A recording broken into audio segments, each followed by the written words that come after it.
All right, everyone. Welcome. Today is Tuesday, October 28th, and we're going to call our Budget and Finance Committee meeting to order.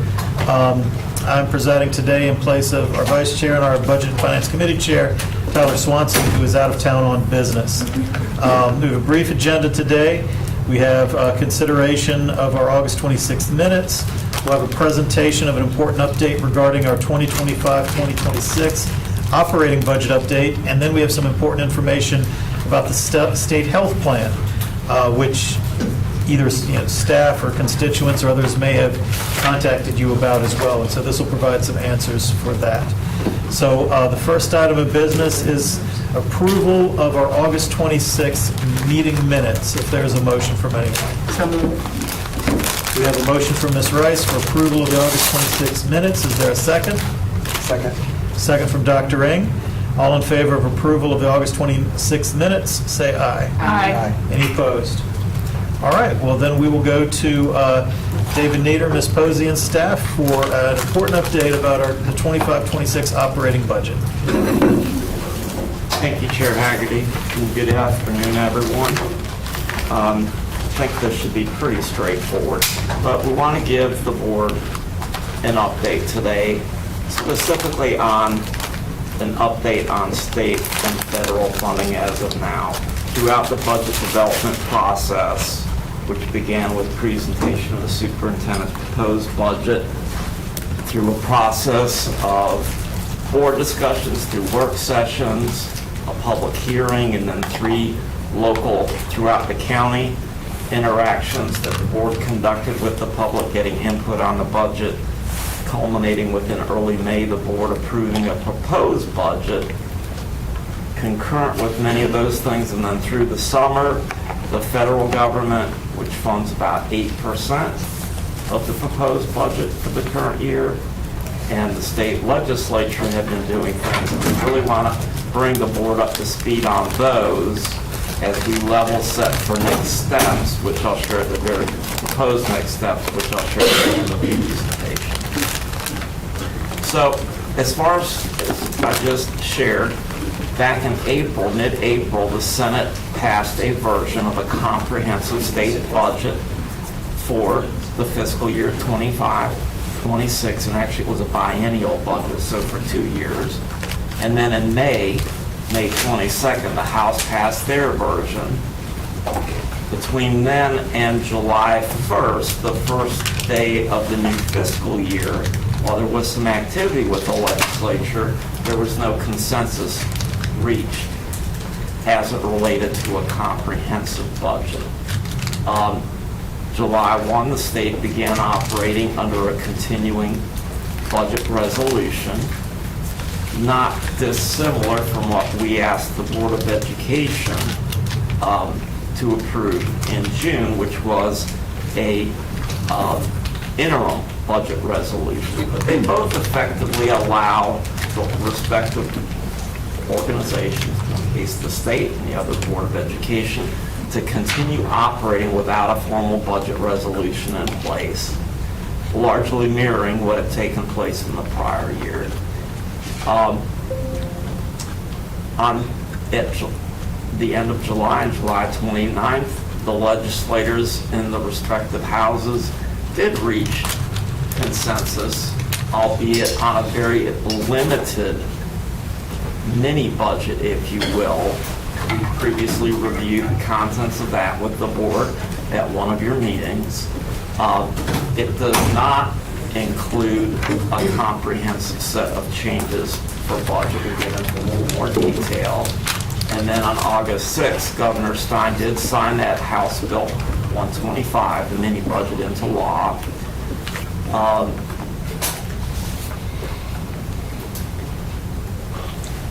And this budget, I want to reference, is very limited in scope.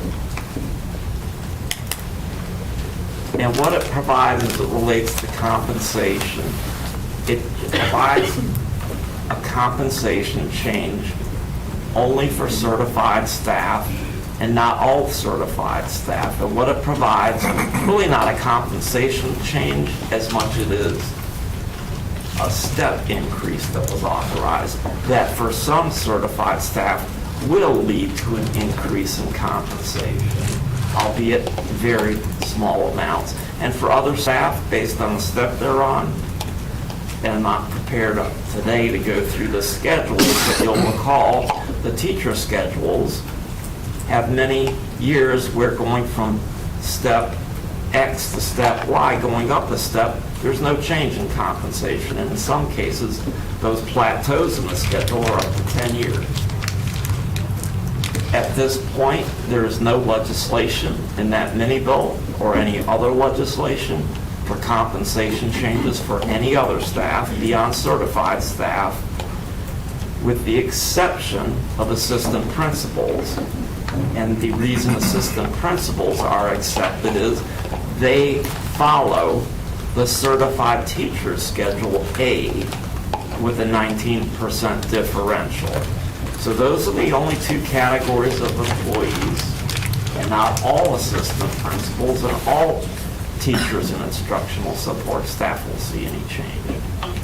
There, at this time, is no other comprehensive legislation impacting public education at this time. So switching over to federal funding, earlier this calendar year, prior fiscal year, back in February, we had notification from the federal government that a TSL grant, stands for Teacher and School Leaders Grant, had been terminated. It was almost a $12 million grant over a 3-year period, and it was explicitly to be used, the funding from it was explicitly to be used for recruiting high-quality teachers at our high-need schools. We've gone through a process to see if there's any way around this termination, including appealing that decision, and we have not been successful with that. The district worked with its board attorneys on that, and the board attorneys actually led that initiative of appeal. Our response to the termination was having to place some of the staff that had been hired explicitly under this grant. And it's unfortunate, but it is where we are. Subsequent to that, in late April, the district received notification from the federal government that another competitive grant had been terminated. This was a school-based mental health grant valued at just over $14 million over a 5-year period. And this grant was intended to fund school-based behavioral health support staff to work directly with students. Positions such as counselors and social workers. And again, an appeal process was worked on through the board's counsel, and again, unfortunately, unsuccessfully. And just to give some context, the overall federal funding for the district in the board's proposed budget for the current year represents about 8% of the total operating budget, just under $180 million.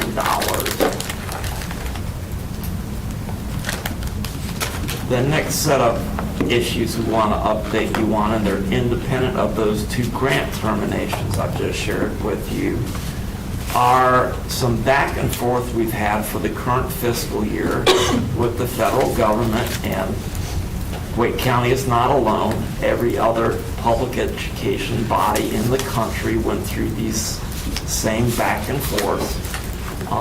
But on June 30th, the Department of Education announced a freeze for the soon-to-be very next day, July 1st, next fiscal year. But this freeze was on federal funding for Title II, Title III, Title IV, and Title IV grants, essentially saying no funding was going to be provided. This was despite the fact that Congress had already authorized those funds for appropriation for the 25-26 year. In mid-July, multiple states, including the state of North Carolina's attorney generals, filed a collective lawsuit against the federal government for release of these funds. On July 18th, there was an initial very partial release of the funds, and then on July 25th, the federal administration announced the release of the overall Title II, Title III, Title IV funds. And as I shared at a joint boards meeting with the Board of Commissioners, Wake County Commissioners, and the Board of Education that took place last night, was some very tense days between the end of June and July 25th with staff, leadership, and the superintendent himself working through scenarios in preparation for the loss of these funds for the entire fiscal year. And as I shared again last night, with our operating budget and with K-12 education in general being a human resource intensive endeavor, with 83% of our operating budget being invested in human resources, implications for any significant funding reductions will have direct implications and negative implications, I will add, on our staffing. Fortunately, at this time, we are not in a position to have to go forward with any changes. So, Mr. Needham, if I can, by way of clarification, the administration announced the release of that public education funding. Has the district received the funding for 2, 3, and 4, and has it come through the state? Yes, it has. Okay, great. Thank you. Yes, it has. And our application was just approved, I believe, Dr. Hill, was it last week? Last week. Thank you. Another area of federal funding for the district, and a very important area, is a series of magnet school grant or magnet grants. And normally in the March timeframe of the year, we receive a installment of funding towards these grants. We did not receive that installment of funding. And then in mid-June, we received notification from the Office of Civil Rights. There would be a review of one of, specifically the Nexus grant, which is one of the many magnet grants that the board has. The federal government, the OCR, asked for a significant amount of information. That information was provided. I believe there were some virtual meetings between our staff and the federal government where they were providing additional information and insight, and eventually it's my understanding that we asked OCR for a detailed list of all questions they had related to this grant, and then we would respond formally in writing, which we did. And then in July, the Department of Education announced, again across the country, that the magnet grants had been dispersed, with the exception of Wake County, and our funds for the magnet grant remained in a pending status, pending the OCR review. Parallel to what I shared with the federal freeze, if you will, on Title II, 3, and 4 funding, staff, superintendent, and leadership had to make the assumption of planning for the worst, and we too went through a parallel process of looking at scenarios of how we would move forward with very difficult decisions to be made if the magnet funding was not available in its entirety or in part for the current fiscal year. And again, although it's probably not at 83%, a very large proportion of the magnet grant funds are used for staffing, so very difficult decisions would have been made had this funding not come through.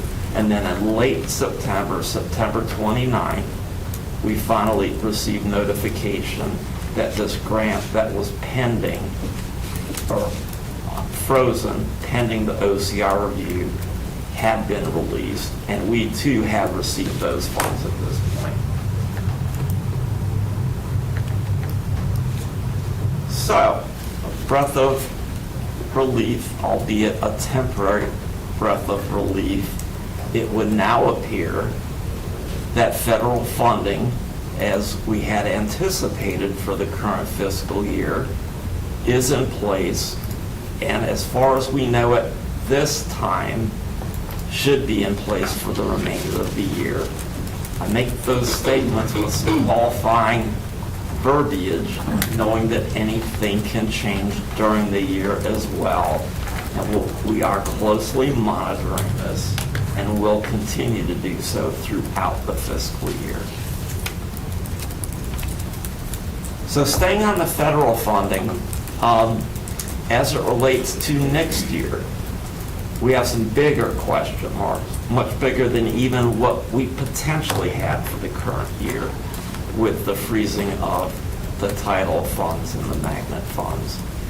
And the areas of concern are now around Title I. You didn't see that yet for the current year, but Title I for next year, Title II, III, and IV. There's been no federal legislation at this point with any specifics.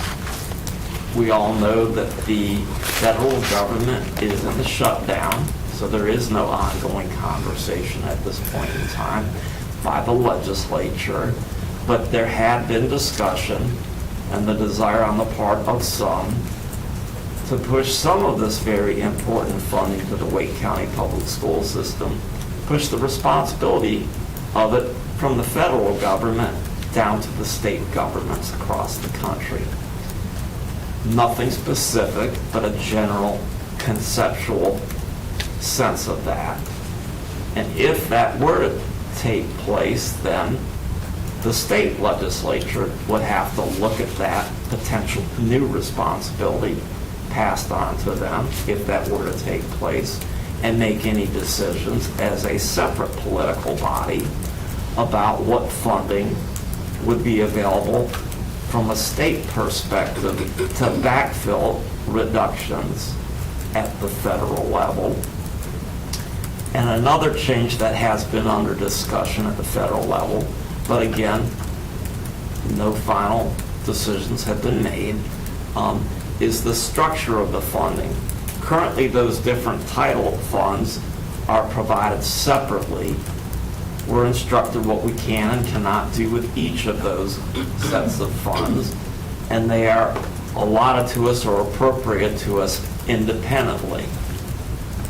I want to clarify that these funds currently come from the federal government to the state, and then the state, pretty much through DPI, allocates those Title I, Title II, Title III, Title IV funds to the LEAs across the state.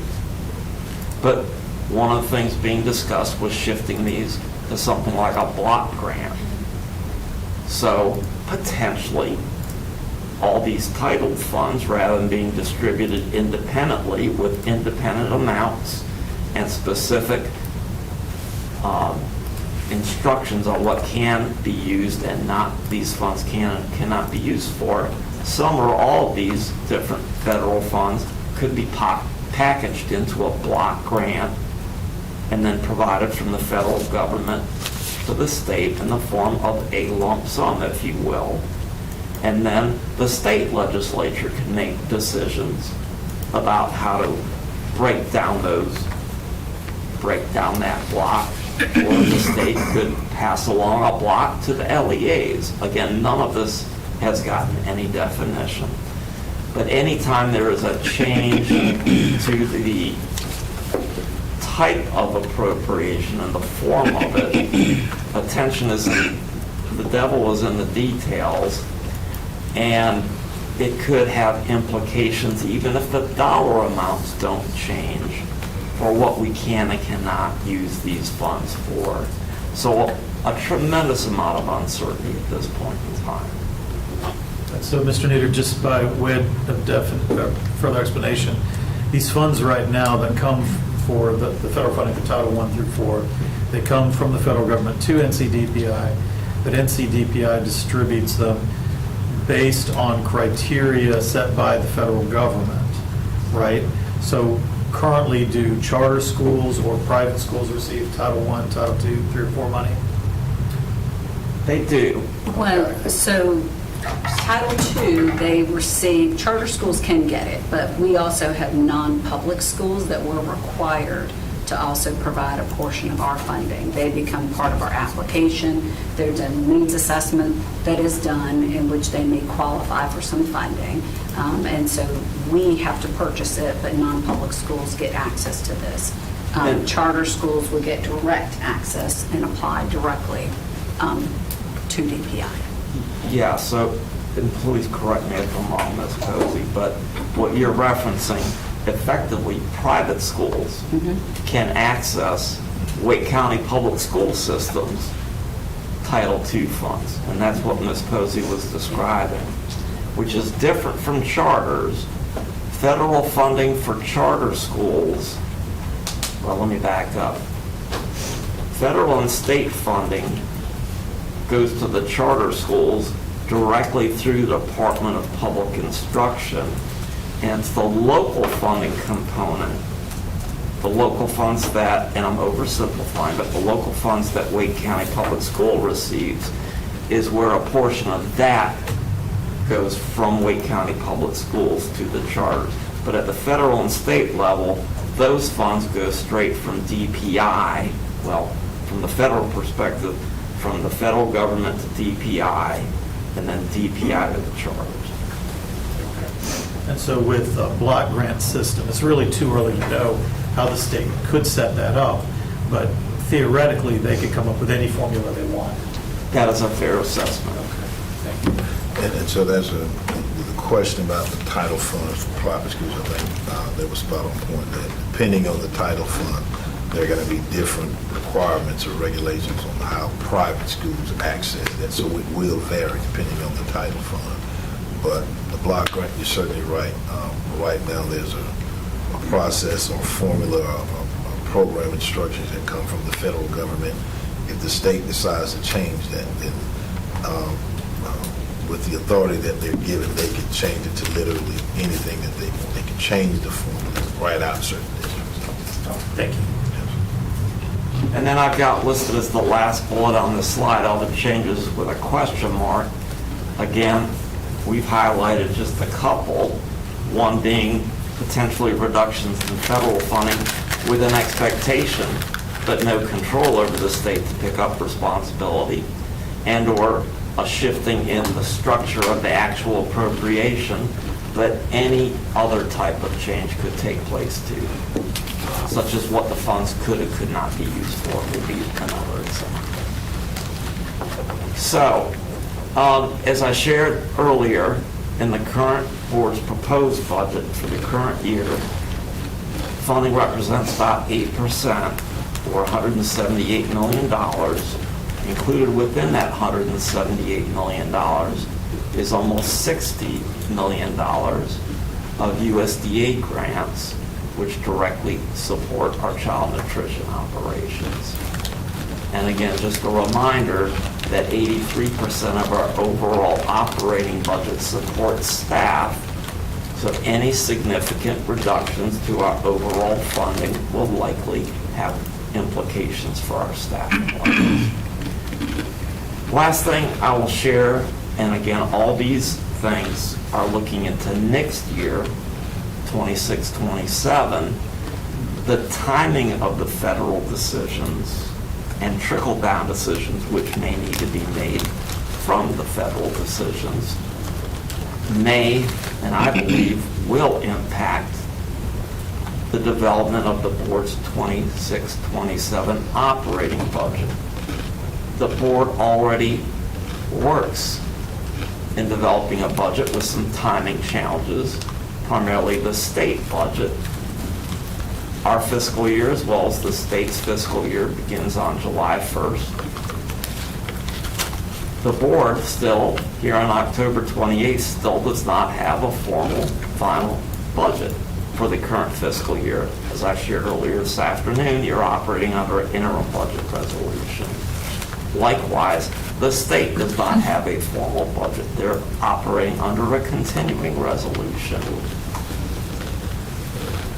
this federal uncertainty looking into next year could add an additional layer beyond the timing of the state budget to when the federal budget is done, and/or if the federal budget discussions push down potential changes that the state will need to make, then the state could have further delays as well. So it's all up in the air.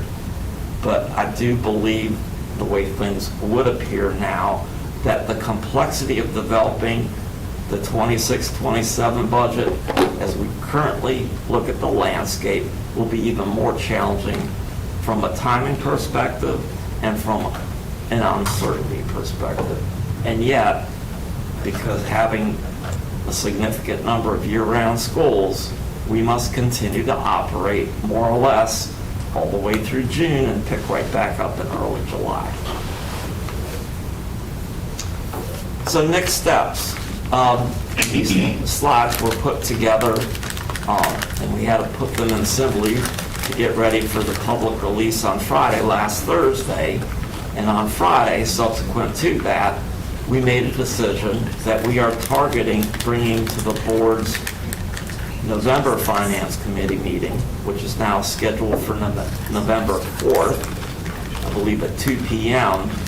We will bring to the board at that meeting on the 4th recommendations to reconcile the board's proposed budget to a board's adopted or a final budget, knowing, and even in other years, there are adjustments once the board approves the final budget resolution. Changes are made to that for the rest of the year regardless.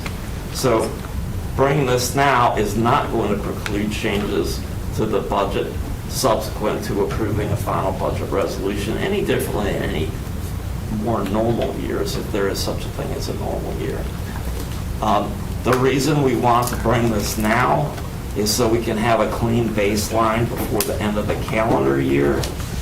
And at this point, we do not see any activity with the legislature as far as moving from this one mini bill, I believe it was House Bill 125, towards anything more substantial. So we would bring the recommendations, which will not be major or significant given that the county effectively funded in full the Board of Education's request. We'll bring that to you on the 4th, the recommendations, and then 2 weeks later, we will ask the board's consideration of approval of those recommendations. Then a final budget resolution will be in place, and it's still possible for the legislature to come back and make some changes, potentially make compensation changes for areas that effectively they have not covered. Anyone's guesses is probably better than mine. So with that, I'd be glad to take any questions. All right, thank you, Mr. Reader. So everyone is clear, at the November 4th meeting, we're going to have a Budget and Finance Committee meeting prior to our work session, and we'll have the release of the proposed, interim budget that we'll have, or I guess continuing budget, whatever we want to call it, amended budget, since we don't yet have a state budget. But then, so board members will be able to review it, ask questions, digest it, but then we'll take formal action as an action item on the November 18th board meeting. And so it'll be important to go ahead, pass that budget, try to go ahead and put into effect whatever we can put into effect with what we know, and also react to things that may have changed since July. All right. Do board members have any questions for staff at this time? Ms. Edmonds? I have comments. I'll be a broken record, and I'm thinking, like, what is the 2025 expression for that when you repeat yourself over and over? Because broken record is pretty dated. Like Groundhog Day, I think. I guess, yeah. But you said that in our Wake County Schools budget, about $180 million comes from federal money. And there's this question of whether or not the legislature would fill that gap, or some part of it, if this federal money goes away. And I continue to have great concern based on reports in the media from the Office of State Budget Management, and I'll send y'all the link later this afternoon, their statement about revenues for the state are expected to be down starting next year, 2026. And so there's that piece. So even if there is a will, which I don't see that, but if there were a will at the legislature to actually pick up this slack of federal money, I don't see how that's possible that they would be able to do it, even if there was the political will to do it. So I am terrified about the budget next year for a variety of reasons, but that's just a piece of it that is really, we need to be mindful of that. And there's, it'll impact districts across the state, and we know how much our commissioners, support our schools and how much our Wake County community supports our schools. But to think that these gaps would be able to be filled at the county level is concerning as well. So. Thank you. Dr. Ed? Just some clarifying questions. Talking about the magnet grants, Nexus grant, that's year 5 right now, is that correct? Nexus is in its final year. Final year. So we got the distribution for this last year. For its final year that was due back in April, it recently just came in. Okay. So, and customarily, after the 5-year grants, or any of these grants, we would be transitioning over to continuing the magnet program on our own Yes. expenses. correct? Yes, at a lower dollar amount. So we're not picking up the entire grant. The grant is used, I believe Mr. Nieder shared last night, the grant is used more like it's supplemental. So we're not just using it for new magnets. We could be retheming a magnet school. So it's redoing the signage, the new theme, the training, professional development that's involved with it. It could be, if there's a foreign language focus, it could be having additional foreign language teachers in the schools.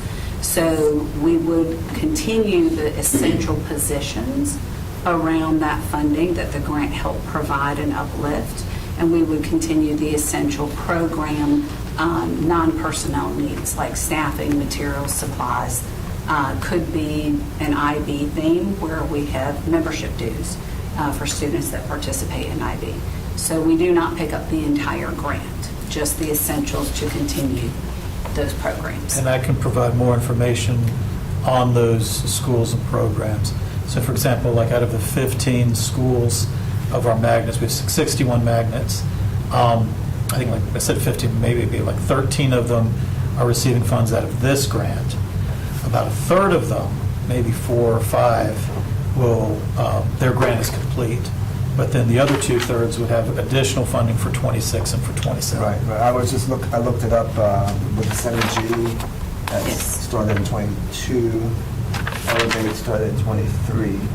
So those are in the middle of that 5-year Yes. magnet grant. Okay. And, oh, sorry. And if I could clarify though, and this came out at your joint boards meeting last night as well, there's one additional step though for this continuity once the magnet portion ends, and let's just put aside potential risk of the magnet grant.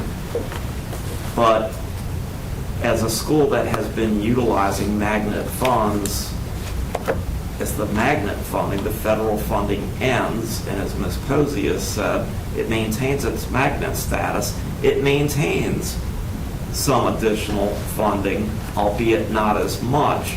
But what's required to continue that funding then is additional local funding.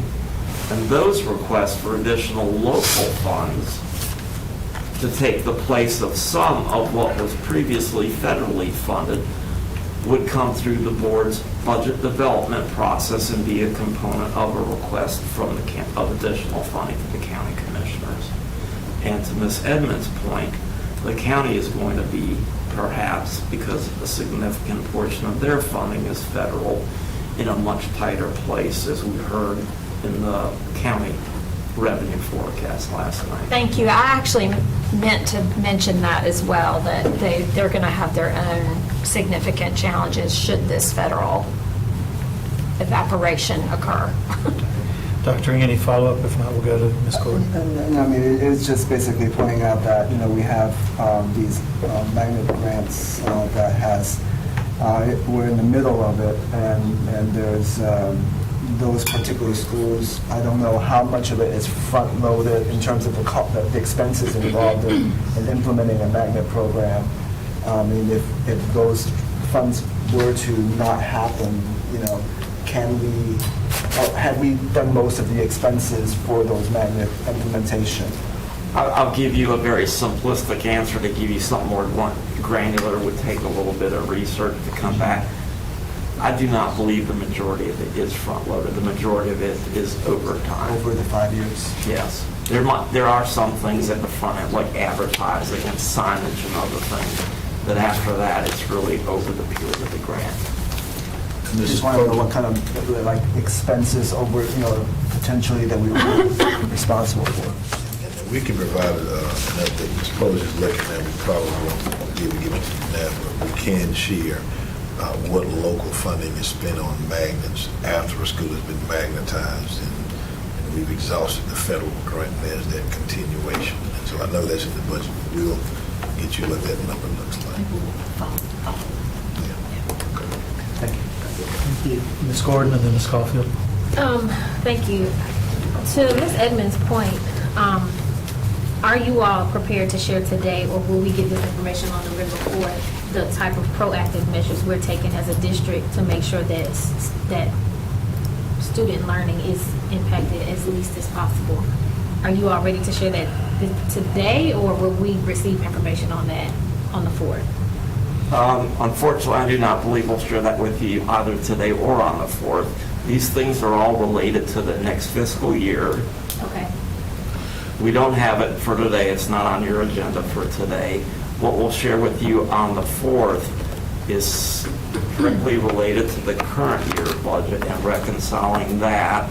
We will, and I'll confer with the superintendent independent of this, provide, got a long runway, but we will provide an opportunity to share with the board what this looks like, keeping in mind that the information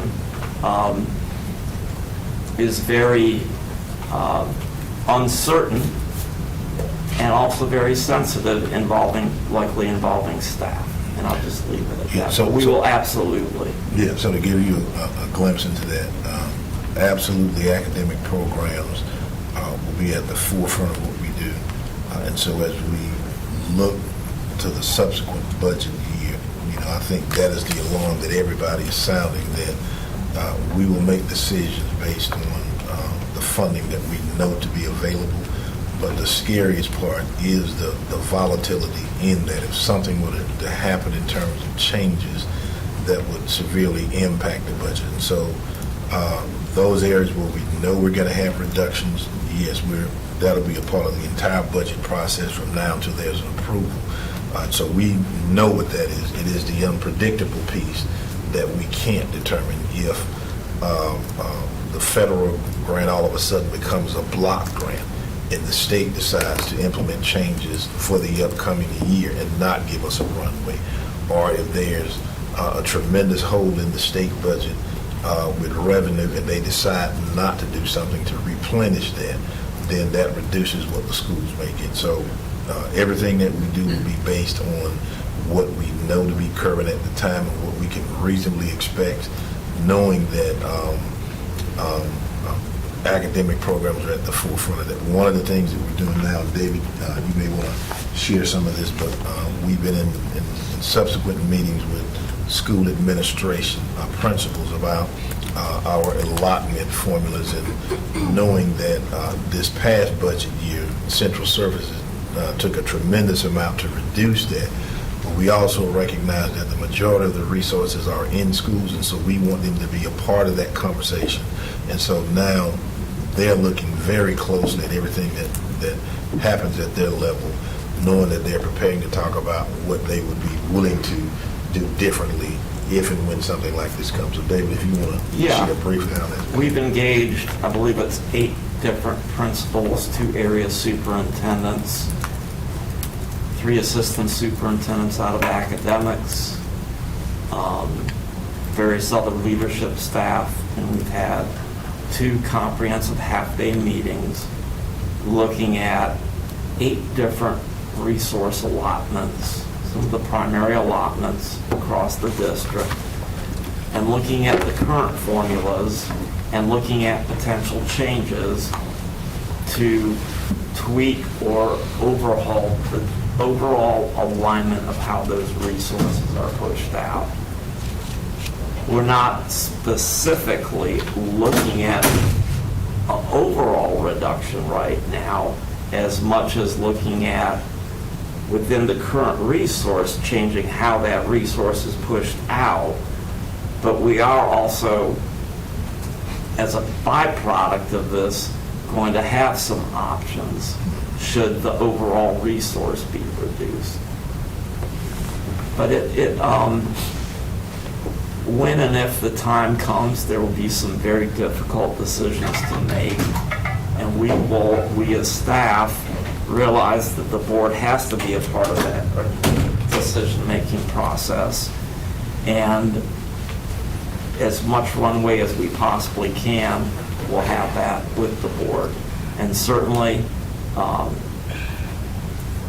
we will, and perhaps worst case, need to have some specially called finance committee meetings, or we may be coming to a board work session more frequently. When I say we, the finance group, more frequently than we would have already come to manage through this federal uncertainty, almost independent of, but still woven into the budget development process for next year.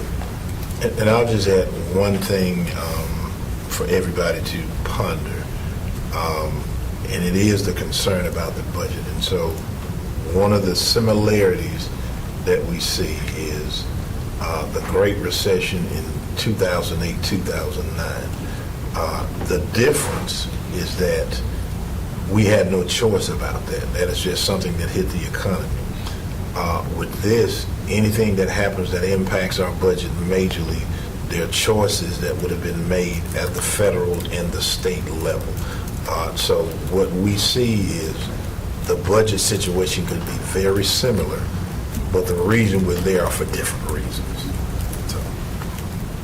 Ms. Caulfield. I just had a couple of clarifying questions.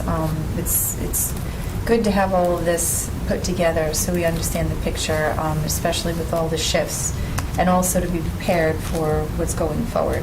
But just for clarity where we stand right now, the magnet funds that we had for this year, we are set with that, correct? Yes. And then the federal funds that we were worried about, we're set with that as For well? the current year, yes. For the current year. Wait, clarify that. I thought that we did not get the TSL funds or the mental health grant funds. Well, that is correct. Yes. The Title II, Title III, Title IV funds for the current year we have received. We are reasonably comfortable. But those 2 grants, and that actually took place in the prior fiscal year, were terminated. That is correct. Yeah, so those are what we call the formula grants, titled grants. Right. The competitive grants, we've had 2 of those canceled, which was TSL and the mental health grant. And then the Nexus grant, which is a competitive magnet grant, which was already approved. That is what was also reinstated. Okay. And then on slide 9, if you can just clarify, did we have a direct threat that next year that might not be there anymore? Are they changing the dollar amount? We don't know. But when you say that, could I ask which you're referring to? Well, you had mentioned while you were talking that next year we might have a reduction. Yes. It could be in any or all of those areas. Okay. But did they actually say that? Or are we just worried that it that they might? There has been discussion that the federal government may push some of the responsibility, which would, I would interpret to be, they would reduce the amount of funding or federal support with the understanding that the states, if they choose to, would pick up the slack. So, but it is possible that they're taking that and transferring it back to the state with the same dollar amount. We're unsure of And if they're changing. Yes, that is a possibility as well. And then if they put it back to the state, then it is up to the DPI to decide how it's going to get divvied up. It would start with the legislature. Right. The legislature would first have to decide, are they agreeable to appropriating any additional funding to backfill any federal reductions?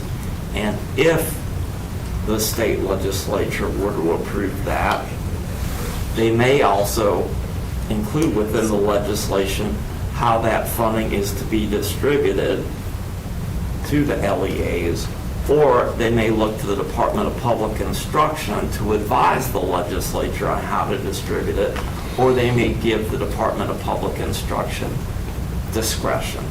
But any of that's a possibility. Okay. So, and then on slide 10, just to kind of continue on the same thoughts, I just want to make sure I'm understanding what you're saying.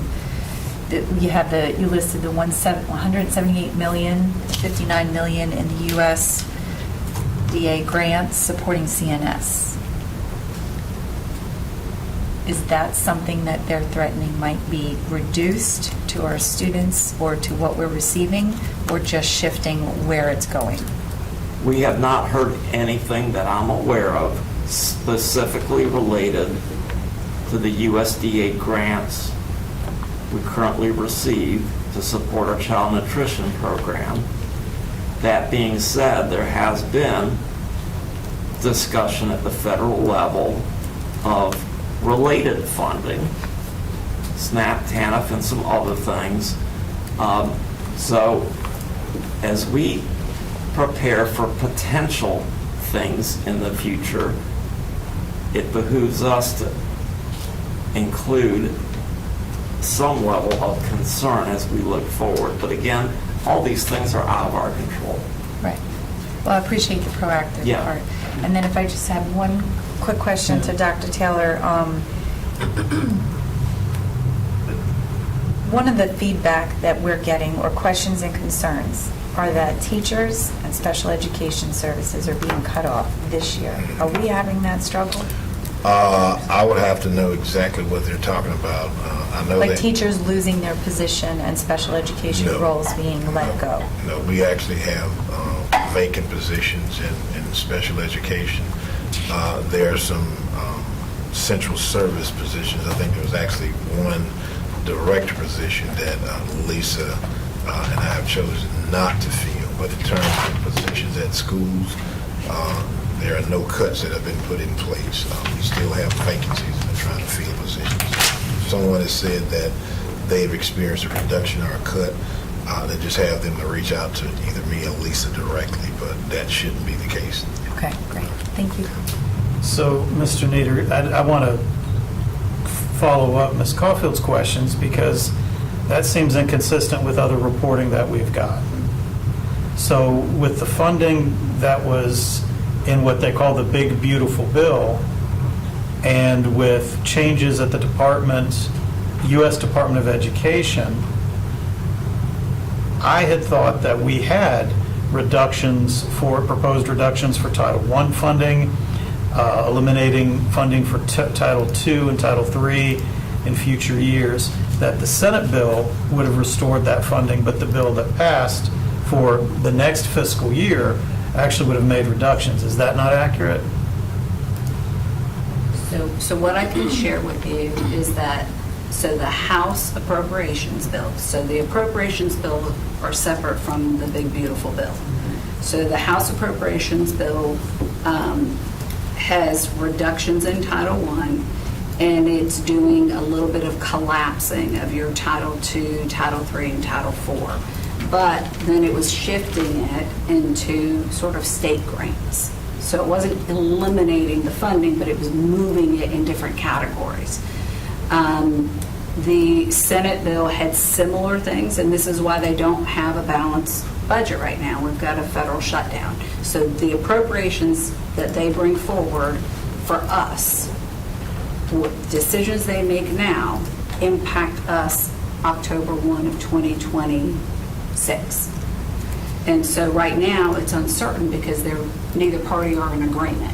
So some want to make changes to the Big Beautiful Bill and restore a lot of these SNAP benefits that people are losing, because that was in the Big Beautiful Bill. But the appropriations for education funding come from the House and the Senate and are separate from the Big Beautiful Bill. But there was discussion of the U.S. Department of Education and how they manage those bills, how that would impact us. Okay. So I guess the difference is the difference between the appropriations bills that haven't been reconciled Yes. and then the Big Beautiful Bill, which has made some proposed cuts. We mentioned SNAP in particular. And schools receive Medicaid funding, do they not? Okay. As a Well, reimbursement. As a reimbursement, the district receives districts, yeah. Medicaid funding. And so has that been impacted? We don't know.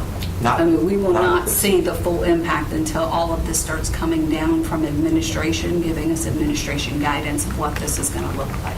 So perhaps is it more accurate to say we don't know the impacts that federal funding changes will make for our budget next year, rather than, I think it's accurate to say, there haven't been definitive cuts, but likewise, there's not a definitive promise of continued funding either. It's Yes. still up in the air. Yes, I would say both those bookends, if you will, are a good way to view it, and I put an equal sign on uncertainty.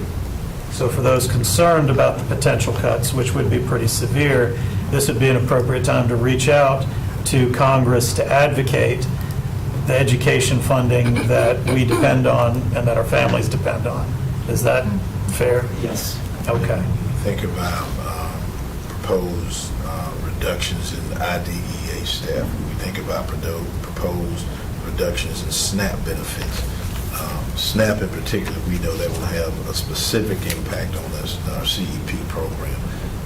IDEA and any other changes that they propose, that might create a trickle-down effect. So you're absolutely right, is to say that if you're going to reach out, now is the time to do it before anything is etched in stone.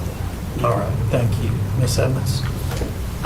Dr. Taylor, when you were talking about the block grants, you mentioned something last night. You gave an example of a federal grant that comes to the legislature that includes a supplement, and that Wake County does not get that. I'm probably butchering what you said. So but that can you- is, Can you repeat that? Yeah, so that is state funding for teacher supplements, which we do not get. And I think it's maybe 5 or 6 districts I think it's all 4. 4 It's districts. small county, small wealth counties receive that funding From the legislature. from the state. But I think legislature. perhaps you were just making the point, I don't want to speak for you, but were you trying to make the point that even if the federal gives the states the power to distribute grants, we don't know what that would mean for Wake County per legislative? Yeah, and that example is that, as we talked about before, the federal funding that comes down, that's dictated by the federal government in terms of how formulas are done, how that's distributed among the districts. And when we think about IDEA, there's a head count process they go through. Title I is based on poverty numbers, blah, blah, blah. If they send that down to the state as a block grant, they can administer that exactly with the regulations that are in place, or they can change it to say that it's something completely different. And they may decide, well, we want to put a greater emphasis on districts that have a higher poverty rate versus ones that don't. And so those would be the things that would be unpredictable. And 2 others. Follow up. Yes, thank you. Ms. Caulfield, I wanted to, the examples you gave about special education cuts were specific people in Wake County, or not related to the special education department at the U.S. Department of Ed? What I got was several different conversations, because apparently their fear was that we were cutting funds and people were going to lose their jobs. and specifically one in particular. I had a long conversation with a teacher who was telling me that they were getting rid of their special education people, and they were very upset about it at the school. Okay. And I asked them to inquire with their principal because that really shouldn't be accurate. Right, So I just wanted to check with you because we had spoken with it about that like a while back. So I just wanted to make sure that that is still the case and accurate. That's why I There have asked. been no reductions, and actually, any reductions in force require the approval of the board. And we can say that definitively that we have not shifted any positions or eliminated any positions. I would say that, well, I won't say we haven't shifted any positions, but we can say that if enrollment goes up or down, we've already gone through those. But we haven't said that we're going to eliminate special education positions at a school as a part of trying to save funding. No, we have not done that. Right. Yeah. That's why I just wanted to be clear because it's a pretty big, category, especially to Absolutely. lose. Thank you. And my last question, I'm having confusion about, do we not have a SNAP funding that's ending this week, the end of this week? Or is it all relative, is it 2020, help me, you're not. As I understand it, the changes they're talking about with SNAP are with, in the future, not what we have now. But are you all aware of any changes with the current SNAP benefit? Nothing It's not has been SNAP. shared with financial services from Job We can follow Nutrition up on that. Services. It's not our district, it's not our school budget, it's what's cutting this week, at the end of the week, is WIC services for families across the county. That's in- Independent, Yes. as Ms. Which is Rice said, it's Okay. independent of Wake I County have, Schools. I have heard that. Yeah, so let me go back. Oh, for no, a that's minute. bad. Yeah. I've heard that. I don't know if this is what you're referring to or not, but I was aware that with the government shutdown, that there were some things that were in jeopardy of not being in place with benefits of that nature. So that could be what you're referring to, what was mentioned to you. But that is what I'm aware of. But not CNS. Not that we have any knowledge of. Thank you, Chair. Thank you. Ms. Rose? Yeah, to carry what Ms. Evan, thank you, said, yes, so food stamp services, which means for us as a district, our children may be without food in their homes. And what does that look like for us in a pantry-wise position to fill the gap for children to meet the requirements of our strategic plan around student well-being. I just wanted to highlight, Chair, if I could, with the things that we've just said in mind, I guess my comments are indirectly about budget, but as budget situations change, I just wanted to throw out there that we have to keep in mind about cultivating high-quality professional learning in communities. And then the other part that I wanted, which was priority one, right, for student knowledge and skill. And I just wanted to also focus on the family and community engagement piece, providing clear, accessible, and consistent information about family involvement opportunities. The reason why I say that is that as this changes about our funding, I think that we're going to find it more and more important that we engage families in a different way that we normally have, because we have about another 3 more years to go, and we don't know what things are going to look like. And so in my mind, despite the financial challenges we may or may not undergo, I think that it's important that while we have it, that we invest in the people who are going to utilize the service, which goes to Dr. Hill's team, is really about how do we engage parents to make sure parents really sincerely understand what does it look for your third grader to be proficient, like being more strategic around making sure the classroom teacher to the parent understands what it takes for their child to get done what needs to get done. Because what I see are more collaborative efforts that are going to have to take place from the home to school to bridge the gap of what's getting ready to happen financially. And that we find some ways to invest in our families to bring clear instruction and accessibility to the classroom to home, so that we don't hurt what's most important to us, which is our children. And I realize I'm bringing a different perspective of looking at our finances, but I think in hindsight, and as a person, I believe wise, that understands from coming from a low poverty area to where I may be seated today does not look like what I've been through, right? But what made the difference for my children being proficient, even with disabilities, was the fact that I was able to correlate with my teachers well and understood how to utilize the resources that I had despite the minimal means that we might have. And I think that unfortunately we're going to have to look at what that looks like from a perspective when we're dealing with our finances in school, when certain things that are important with the grants that we're talking about right now may or may not be in our reach. And so I think that looking at that strategic plan, following it a little more intensely to meet these deadlines of 2028 is what we're going to have to do to utilize our funds in the best interest of our families and students for student growth. I know it was a lot, but... All right, are there any other questions? We still have another agenda item. All right, thank you, Mr. Peter. We'll look forward to the presentation on November 4th.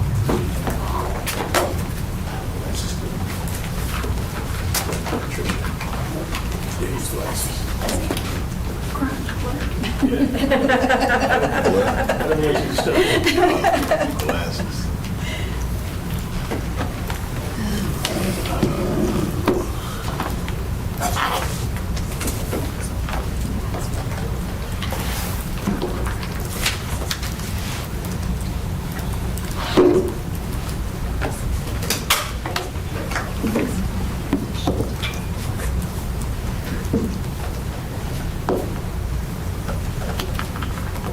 Are we ready? All right. Great. All right. Well, good afternoon, Chair Haggerty and members of the board. Today, staff will provide an update on the North Carolina State Health Plan premium changes for 2026. I'd first like to introduce Chad Hively. He's our Director of Benefits. So I brought him up here thinking we were going first, so he really got immersed in the experience today. So Chad will be sharing the plan changes with you in our presentation. But before we begin, I would like to share some background about the State Health Plan. The State Health Plan is a division of the Department of State Treasurer, which provides health coverage for more than 750,000 benefit-eligible teachers, state employees, lawmakers, and their dependents. The North Carolina State Health Plan Board of Trustees has oversight of the health plan, including setting premiums, approving benefits, and making changes to keep the plan financially sustainable. According to the State Treasurer's Office, the plan has been operating under a $507 million deficit, projected to reach $1.4 billion by 2027 without corrective action. To address this, the State Health Plan Board of Trustees approved several measures, implementing a salary-based premium structure to moderate increases for lower wage employees, adjusting deductibles and co-pays, and securing additional state funding to help stabilize the plan. While these changes are necessary to sustain the state health plan, we recognize they create additional financial pressure for our employees, especially since at this time we have not seen across-the-board state raises. We remain committed to transparent communication and to exploring how we can best support staff as these statewide adjustments take effect. I'll now turn this over to Mr. Hively to share the health plan benefit changes for 2026. Our employees will see some of this impact in their premium changes as early as their December paycheck. So just wanted to share that for awareness. All right, thank you, Ms. Posey, for the introduction, and thank you all in advance for your time today. So I don't want to spend much time on this, but I did think it might be helpful to provide some general information about our open enrollment period before we get into the state health plan changes. So as in previous years, we have two overlapping open enrollment periods.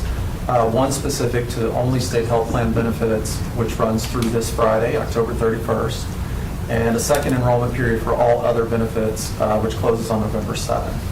While we don't have any flexibility with the dates set by the state health plan, we do offer an extended open enrollment period for all other benefits, which allows the opportunity for our benefit counselors to schedule on-site enrollment meetings with all of our schools, transportation hubs, and here at Central Services as well.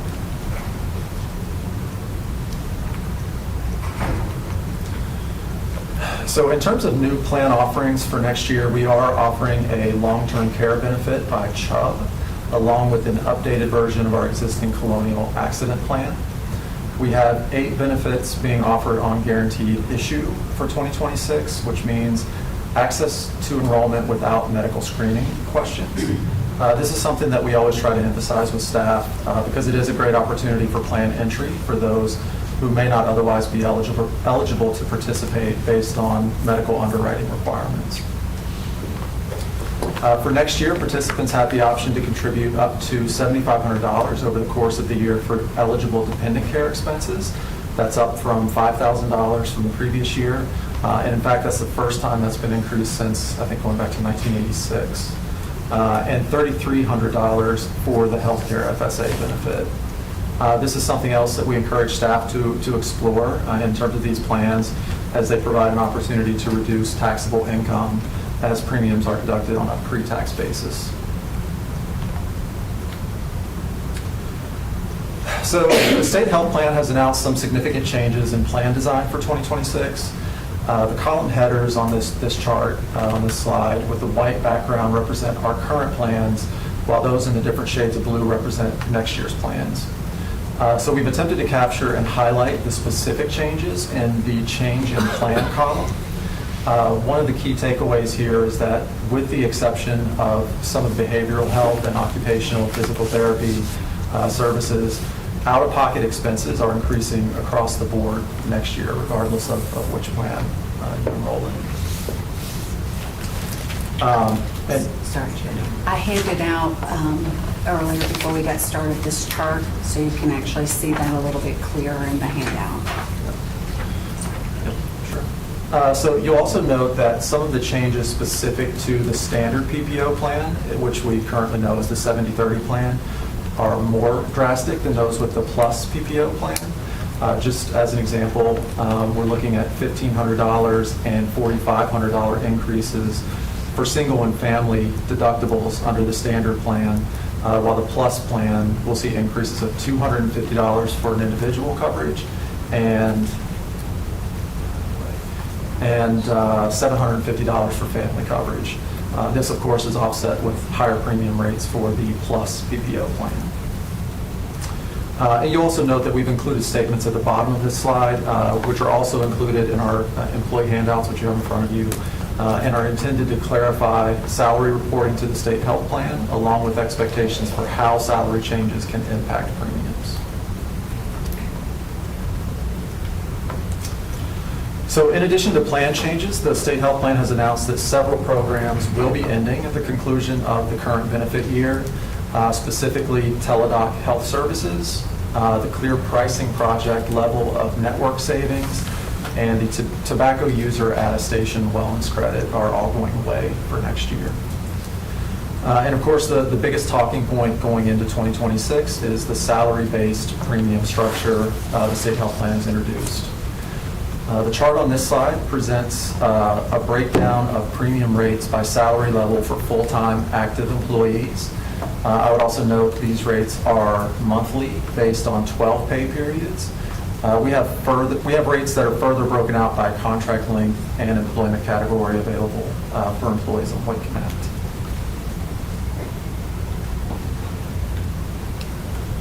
So the following chart represents a snapshot of our employees' current plan enrollment, coverage level, and where they fall in the state health plan's salary-based structure.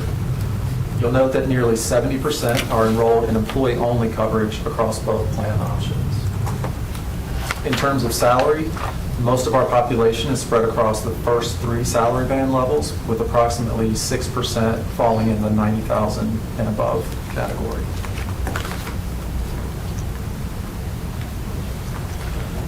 So we've taken the overall enrollment numbers from the previous slide and provided a further breakdown of the premium impact based on current enrollment statistics and where participants fall in the salary range structure. So current rates are on the far left, and based on salary, you can see what these participants would expect to pay for next year for the same plan and coverage. The columns highlighted in yellow represent the difference between current and new. Premium values in red are increases over current, and those in green are decreases. So while scenarios do exist for employees to pay a lower premium rate next year when compared to current, for example, those enrolled in employee and child coverage on the standard plan earning up to $90,000, I would emphasize that based on current enrollment, this would only be true for roughly 16% of our population. So going back to the numbers from the previous slide where I mentioned that 70% of our employees are enrolled in employee-only coverage, you'll notice these rates are increasing across the board for next year.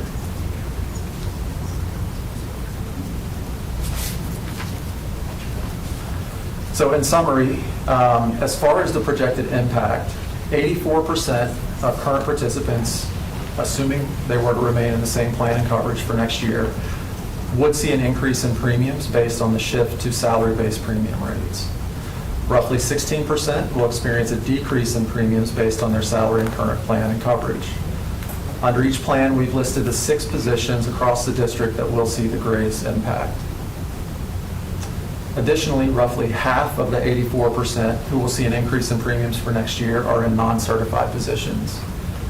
Considering the increase in premiums and out-of-pocket expenses associated with the plan design changes, and in the absence of pay increases for a large portion of this group, this will result in a net negative in take-home pay for next year for these individuals.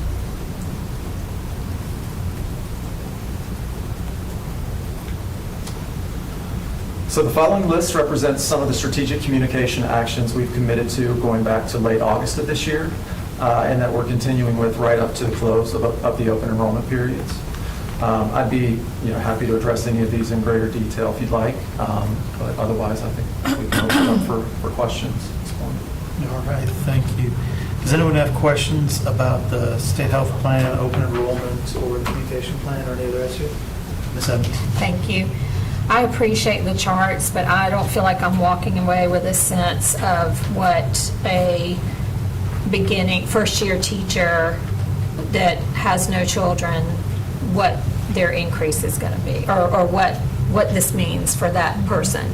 Or let's say, a 10-year teacher with 2 children.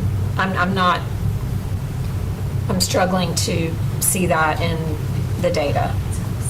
Ms. Edmonds, if you could maybe take a look and put it up on the screen, but at the handout, a beginning teacher with no advanced degree and no certification on Schedule A, I believe, is just under $50,000 when we include the state-based salary and the Wake County local supplement. So it would be in the bracket then of less than $50,000, just barely. And so if you're looking at the handout, if you go to the bottom half, the colored section, the top left, there are kind of 4 quadrants on the bottom here. If you go to the top left quadrant where it's the state's employee pay less than $50,000, and then you drop to the first box, which is the 70-30 plan, and employee only, the coverage rate for employee only is going up $10 a month for that individual. And if you drop down to the next little sub box where it says plus PPO, the 80-20 plan, that's the second type of plan, better coverage, and that is going up $16 per month. You could annualize that by taking it times, and in this case, we take it times 10 or 12? Times 12. Times 12. These are all based on. Yeah, you would take this times 12, even though many of our, if not most of our teachers are 10 months. So those are the increases. But let's say it's a beginning teacher, still in that $50,000, under $50,000 bracket, but they have, let's say, full family coverage. Under the 70/30 plan, their monthly rate increase is $23. And under the 80/20 plan, it's a decrease of $23. And under the 80/20 plan, it's an increase of $26. But because, as I said, that's just the beginning teacher, and I don't have a salary schedule, but after a couple steps go, you're over 50,000. Right. You jump to the quadrant on the top right where it says 50,001 to 65,000. There you see, for employee only, under the 70/30 plan, it's a $25 a month increase. Or under the 80/20 plan, a $44 per month increase. And under that same 80/20 plan, if that individual had family coverage, or let's say it's a younger person still and they only have a spouse, so it's employee plus spouse, that would be an increase of $74 per month. So take that times 12 in their coverage. So significant increases. Yeah. Thank you, that is helpful. I appreciate that. And you also might be able to see that in a different way, or maybe a little bit more clearly if you go to slide 8. That's where if you look at those numbers that are highlighted in yellow, you can actually see current rates on the far left based on the plan. So the top is the 70/30 and the bottom's the 80/20. And as you go across, you can see as you move into different salary ranges what the increase or potential decrease could be for each of those salary brackets. That is helpful. Thank you. Thank you. Ms. Coffey? Yes, I have a quick question on that chart. Employees under 50,000, is that based on just their base salary, or is that with our supplement? Include supplement. It does include the supplement for those individuals that have a base plus a supplement. There was, I would point out, at some point, and Chad, you can provide clarity to this, at some point, I think early on, the state health plan pushed out some misleading information that led to believe that it's the state base and not the state base plus the supplement that would be used to determine by the state health plan which income bracket an individual would fall under. But they have since clarified that it's the state base plus the supplements, the gross wages. And that's accurate. And I would say that, our reporting has been consistent with that based on the guidance that the state health plan provided going back. I mean, we've been working on this implementation for the better part of 6 months. But yeah, there was a series of webinars that the state health plan has been hosting throughout the open enrollment period. And during one of those, that very question came up in the chat portion of one of those webinars. And someone from the state health plan had commented or replied to that question stating that, no, it should only be your state base. And that kind of, triggered quite a bit of confusion and outreach that we were trying to work through that first week of open enrollment. And we actually sought further guidance from the state health plan to help support us in that communication. And they did release a statement after that, attempting to clarify that was their mistake. So it's verified if they're at like 48 plus a supplement, then that pushes them into the next category. That's right. Well, actually, that 48,000 example that I used for a teacher at step 0 includes the supplement. 48,339, that's year 0, beginning of the year teacher. So by the time you get to step 2, you're probably over there. Did you say, Anthony? Dr. Third step. Third step, I was close. Okay, so it's a small window. And is this, all of this, just to be clear, this is the state benefits? This is nothing that we choose? Correct. Okay. And as Ms. Posey started with, the state health plan is overseen, it's part of the state treasurer's function, and there's a board associated with it, but again, all independent of the district. Okay, and you said 70% are enrolled in employee-only coverage. How many employees is that? So I think, actually, it's on this slide.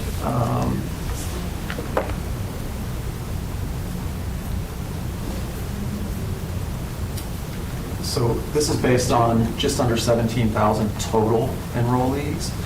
But if you look at the numbers for the employee-only coverage,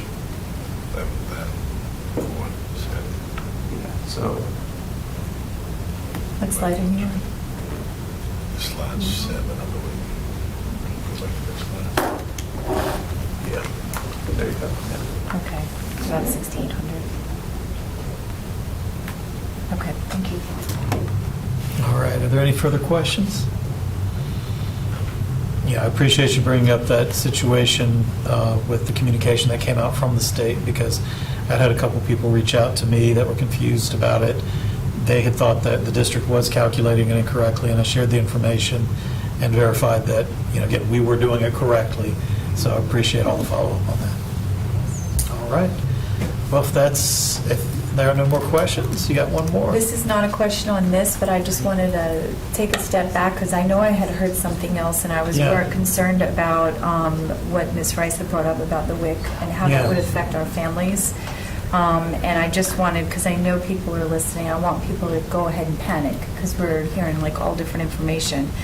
But Caroline Leavitt of the administration, she authorized the plan. She said that the administration authorized the plan to use the tariff revenues to keep the WIC running through the shutdown. So for families to actually refer to that, and she said it was the tariff revenue section 232. So Okay. if there are families, they can actually still look and receive that through those sources. So I just wanted to clarify that. I because appreciate you imagine passing people that, because panicking. I think they're getting a lot of different direction from different resources, state Yeah. resources, local resources, and there is kind of like a lot of chaos around it right now, so thank you for sharing It was that. the Office of Management and Budget. Good. That's where it came from. Okay. All right, then. Well, with that, I will call our committee meeting concluded at 4:28 PM. Thank you, everybody. Thank you.